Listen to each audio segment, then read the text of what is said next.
He is the Chief Executive Officer for the Foundation of National Parks and Wildlife. And in line with World Earth Day, the Foundation for National Parks and Wildlife will plant up to 1 million trees in bushfire recovery nurseries around Australia over the next 5 years in partnership with reforestation non-profit One Tree Planted. And this is part of our nation's bushfire recovery efforts, with a focus on rebuilding our native tree population and habitats for affected species such as the black glossy cockatoo and our beloved koala. Ian, welcome to you. Thank you. Nice to be here. Thank you for joining us. Now tell us a little bit about what you're announcing today in line with World Earth Day. Well, as you say, it's World Earth Day today. I think it's 50 years since the start of World Earth Day, and it's actually 50 years since the Foundation for National Parks was established as well. So it's an important anniversary for us all. So we, the National Parks and Wildlife, who are the Foundation for National Parks and Wildlife, who are the charity partner of Australian national parks, today are announcing a project with One Tree Planted to put 1 million trees into the ground and start the recovery from the very recent and terrible bushfires. So it's a great day to be announcing it. It's a great partnership. One Tree Planted are giving us $1 million to start the project. Wow. And today is the day that we're announcing that, which is very exciting. Well, it is exciting, and it's so important because Australia was obviously devastated with the bushfires at the start of the year, but with COVID-19 it has been pushed to the background slightly. So this is an important reminder and initiative to bring the issue back to the fore, isn't it? Look, it's a very important reminder. COVID-19 is a terrible thing as well, but we've been working very hard over the last few months and been in discussions with One Tree Planted for some time. And we are continuing the work to repair the bio damage that was done during the bushfires. And this is a really important step to announce how we can start a project across the states of Australia that will put trees into nurseries, and then from those nurseries, as we develop this project over the next 5 years, move those trees into national parks and other areas to replace the vegetation loss that occurred in the bushfires. And of course, that vegetation then becomes the very important home for the animals that were lost. So yeah. It's an exciting announcement. It's a good day to announce it. It's a great partnership. There's a lot of work to do. And we're still working with the states to agree the priorities. And we're still working to find out where the tree nurseries can be across all states so that we can run this project. But what's very exciting is we're going to get underway with South Australia and start the project moving there. Have you been able to speak to anyone about this yet in terms of getting their feedback? Because I'm sure for the people that were affected by the bushfires and then again with coronavirus, I mean, this is some happy news in amongst a pretty bleak time. Yeah, we've been trying to keep the happy news going to the communities through a bleak time. Of course, COVID-19 makes it a little difficult because projects like this require a large community input, and we can't encourage people to get together and start doing the work until we're through COVID-19 and until all of the risks around that are understood. But as an organisation, the Foundation for National Parks and Wildlife has been continuing to support communities since the bushfires. We've got a project underway with National Parks and Wildlife Service New South Wales in Kosciuszko to repair the damage there. We've announced 10 bushfire grants to communities around the country.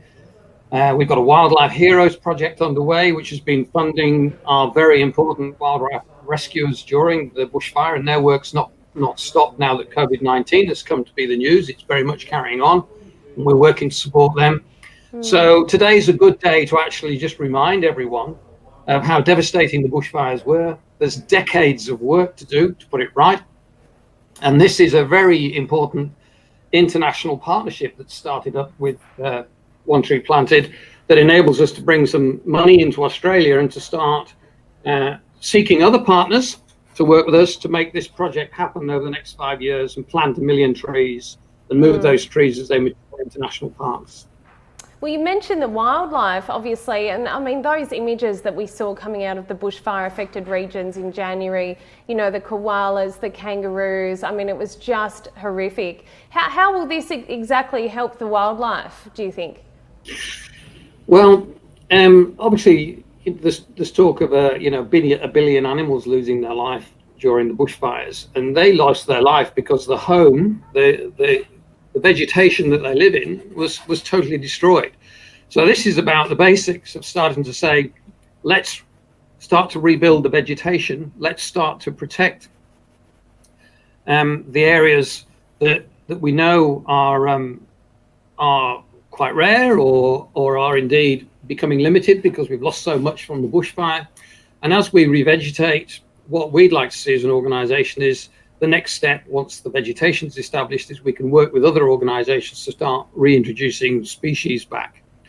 But it's a long journey, as I say. And the $1 million that we've announced today is just the start. We will need more than that and more partners to conclude this project. But what we do, we work in partnership with organisations. We can get the project underway with one tree planted, and then we can find new partners to help us deliver this over the next 5 years. But it's really important we work with the communities and the existing nurseries to make this happen. So you mentioned that you're starting this in South Australia. Where else will it be rolling out?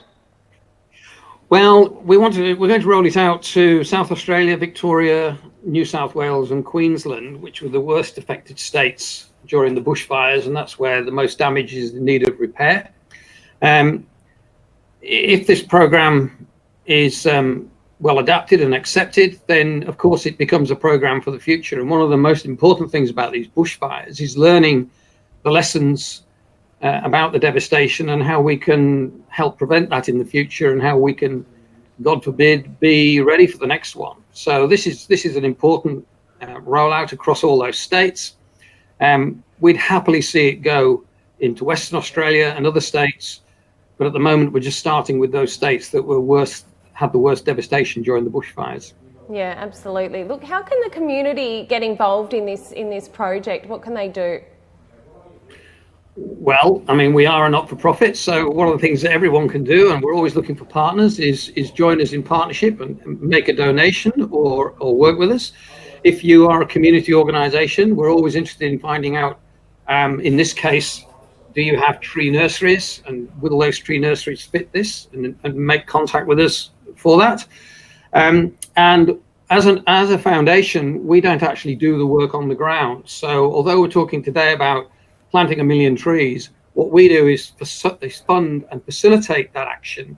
And what we very much do is work with state governments to agree their priorities, and then look for the people in the communities to be involved in actually making it happen. So this is all about fueling the community's ability to repair the damage that's occurred in the bushfires. We're calling it healing our land. We're all getting together to set off and work out how we can heal the land following these bushfires. And so in the process of healing, everyone can work together. And we see that being very important. Oh, absolutely. It's a fantastic initiative, Ian, and all the very best to you and your team. Thank you. We're all working very hard at it. Thanks for your time this afternoon, Ian.